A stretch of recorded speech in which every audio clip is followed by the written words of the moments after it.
شب معراج آنے والی، ہم رجب کے مہینے میں ہیں۔ اس مہینے کی ایک رات 26ویں رجب اور 27ویں شب کیا ہوا تھا؟ مصطفیٰ کریم صلی اللہ تعالی علیہ وسلم کی معراج کا وہ واقعہ ہر سال سنتے ہو۔ ہوا کیا تھا؟ حدیثوں کی روشنی میں جبرائیل امین آئے، مصطفیٰ کریم صلی اللہ تعالی علیہ وسلم کو مکہ مکرمہ سے حرم کعبہ تک لے گئے، حرم سے اس کے بعد مسجد اقصی لے گئے، یہاں تک کا تو واقعہ قرآن بیان کر رہا ہے۔ سبحان الذی اسری بعبدہ لیلا من المسجد الحرام الی المسجد الاقصی، پاک ہے وہ ذات جس نے اپنے بندے خاص کو مسجد حرم سے مسجد اقصی تک لے گئے۔ اور اس کے بعد ہوا کیا؟ سارے نبیوں کی امامت فرمائی، سارے نبیوں نے میرے آقا کے قصیدے پڑھے، پھر اس کے بعد سفر ہوا، پہلے آسمان، دوسرے آسمان، تیسرے، چوتھے، پانچویں، چھٹے، ساتویں آسمان، ہر آسمان پر ایک ایک نبی سے ملاقات میرے آقا صلی اللہ تعالی علیہ وسلم۔ اس کے بعد عرش، کرسی، لوح، قلم، جنت، دوزخ، سب کے مناظر ملاحظہ فرمائے، سدرۃ المنتہا پر گئے۔ اس کے بعد جبرائیل امین وہیں رک گئے، آقا آگے، حضور پاک صلی اللہ تعالی علیہ وسلم اب اس جگہ کا سفر کی جس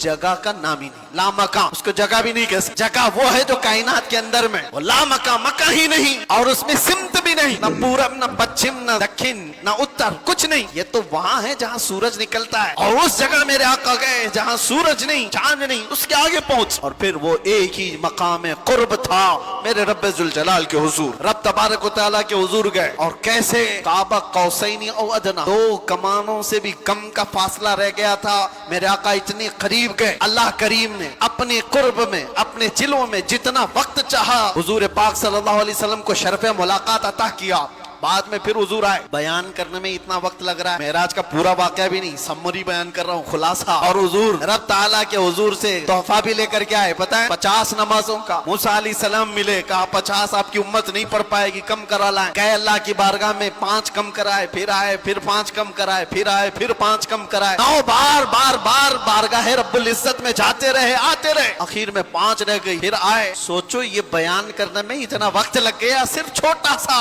سمری اور خلاصہ، لیکن حقیقت اس واقعے کی یہ ہے، تا عرش گئے پھر آئے محمد، کیسے؟ حضور عرش بھی گئے، واپس بھی آ گئے، جس کمرے میں آپ آرام کر رہے تھے، دروازے کی کڑی، اگر دروازہ کھول کر کے آدمی جائے تو کڑی کتنی دیر تک ہلتی رہے گی؟ روایتوں میں یہ ملتا ہے دروازے کی جو زنجیر ہے، یہاں آپ دروازہ بند کر کے گئے تو کڑی ہلتی ہے تھوڑی دیر تک کے لیے۔ حضور جب معراج کا پورا سفر طے کر کے آئے تھے تو دروازے کی کڑی ابھی ہل رہی تھی، اور بستر پر آدمی سو کر کے اٹھے تو بستر کتنی دیر تک گرم رہے گا؟ منٹ، 1.5 منٹ، لیکن حضور جب معراج سے واپس آئے تو بستر ابھی بھی گرم تھا۔ یہ نہیں کہا گیا کہ سورج ابھی نہیں طلوع ہوا تھا، یہ نہیں کہا گیا کہ رات پوری نہیں گزری تھی، بلکہ یہ کہا جا رہا ہے ارے زنجیر بھی ہل رہی تھی اور بستر بھی رہا گرم، عرش گئے پھر آئے محمد